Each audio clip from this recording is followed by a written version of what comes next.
COVID on your chin, COVID on your chin. Looking like a fool with the COVID on your chin. What is that? I was shaving on just a little nick.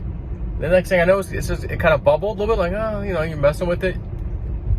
And then it pops it, and it never stops bleeding, and oh my God. Should just left the dumb thing alone. Turn left onto 5th Avenue. Okay, 5th Avenue, turning left. So, I've told some people about this dream. Turn left onto 5th Avenue. This is a fairly recent dream, like, I don't know, within a week. And I'm just gonna say it. I'm not gonna say who this is. You should already know who this is. I feel like I feel like I'm not supposed to say the name out loud. Like I'm gonna interfere with some kind of operations if I do. I just a feeling. But I also want to let you know, because if this happens, you will freak out and get extremely emotional about what you just saw or heard in the news. And I'm here to tell you,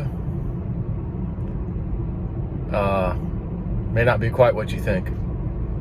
Yeah, still a little greasy in the face. My plane has to have an annual, so I'm actually helping the guy, but some hangar space became available for sale up the road here. And I go, oh snap, I better go over there and look at it immediately.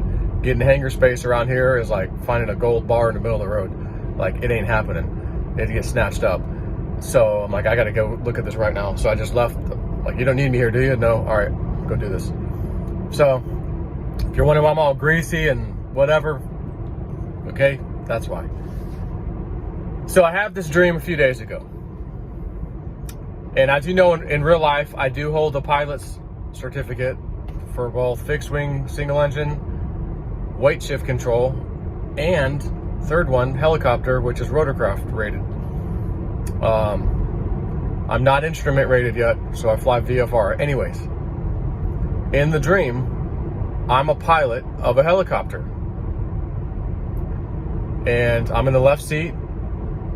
And in the back of the helicopter, which I could just look like this and see, there's a row of seats back there for like 3 or 4 people. And I have one passenger. And that passenger is a pretty important person. Now, again, I'm just in a dream. I have no idea who it is till I look. I go, oh, shoot, okay. All right.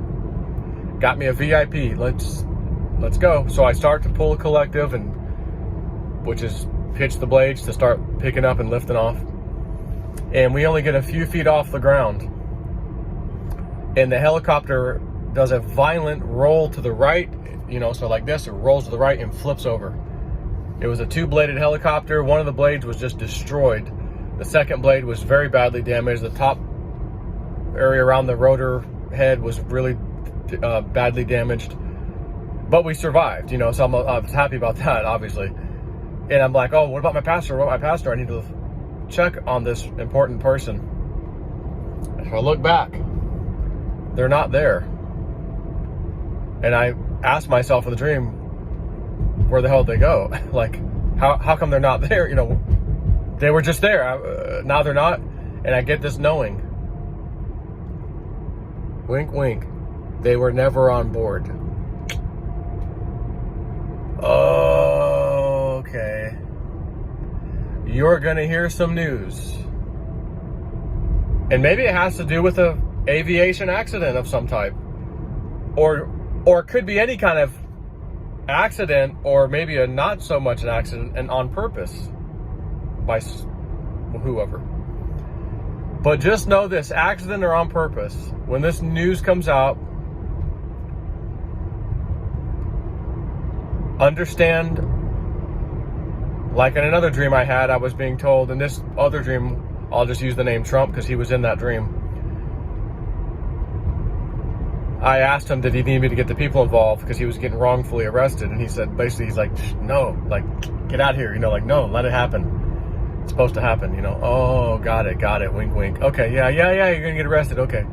And then that was 5 months before anybody heard anything, indictments, nothing. And then all of a sudden, 5 months later, first indictment and quote-unquote arrest. We never saw him arrested. No handcuffs, no mugshot. 3 times, no handcuffs, no mugshot. Fourth time, still no handcuffs. Here's your mugshot. His ID for the prisoner ID, booking ID, is an IP address that belongs to the DOD. Yeah, okay. Anyways, back to this recent dream. This VIP, I know was there because I'm taking them somewhere. I'm hired to take them in the dream, and we crash immediately, and they're not there. Keep in mind, the inside of this whole helicopter was completely intact. It didn't break open. Just the top part got damaged. And now all of a sudden, after the crash, my important passenger is not there. And I get this knowing they never got on board. You gotta make the sound, or the wink doesn't count. Because you see what? Watch. It's not right. Your lip still goes up, so you kind of just go with it to make it look like you made the sound. Your lips going up because of the sound, when really it's because your eye. You have no. You got retard face syndrome and COVID jaw disease, and you're just trying to make up stuff to make it look good. Yeah. So, anyways, there's that. And I'm going to leave you with something that Entheos has been saying and repeating ad nauseum. And I wondered why, what's it going to be that he keeps saying this about? And what he's saying is, sometimes when an event or something happens, it's wise to just sit back, let things settle for a bit, and let things simmer before reacting and blah, blah, blah. I'm thinking, okay, well, clearly something's going to happen, and don't jump to conclusions because you need to let things simmer is what he kept saying. What's the event, though? Could be anything. Then we have Juan O'Savin. There's going to be a gut punch. Oh, it's going to be a gut punch. It's going to look like we've been brought to the brink, and then, out of the ashes, country will be restored, blah, blah, blah. And we were all speculating about the gut punch. Is it the arrest of Trump? Because, again, this kind of happened, but it did, but it didn't. He never got handcuffs. What the hell's going on? Again, because you're watching a TV show. It's a live movie action show. But there's still a gut punch coming. So I'm going gut punch. Entheos, let things simmer. You're going to need to let things simmer and use some serious discernment. And blah, blah, blah, right? And then I have my dream a few days ago. So do not get crazy and react in the dumbest way that'll get yourself in trouble when you hear this news. Again, accidental crash or sabotage crash. Doesn't matter. I got the dream, and just like my other dreams, they give me information, and it happens. It's good to know because I don't know if I would have been prepared for this kind of thing happening to somebody, that we like, and me not know this, and me react right away thinking, holy shit, they just did what to who? Oh my God, not, uh-oh. And I'm being shown, just relax. They were never on board to begin with. So on that note, my friends, I got to go check this hangar out, and hopefully things work out. I was looking on, ForeFlight's a flying app, piloting app. It helps you significantly. And I pulled up the airport, and it tells you conditions of the runway, and it says this runway is in poor condition. However, I flew to an airport not too long ago, and it said it was in fair condition, and the effing thing was brand new. So I'm just not sure if those hardly ever get updated or what the deal is, but I'm gonna have to scope out the runway, because if the runway is crap, why would I want to buy a hangar that I need the runway for a plane? Now, if it's the helicopter, I could care less because I don't need the runway.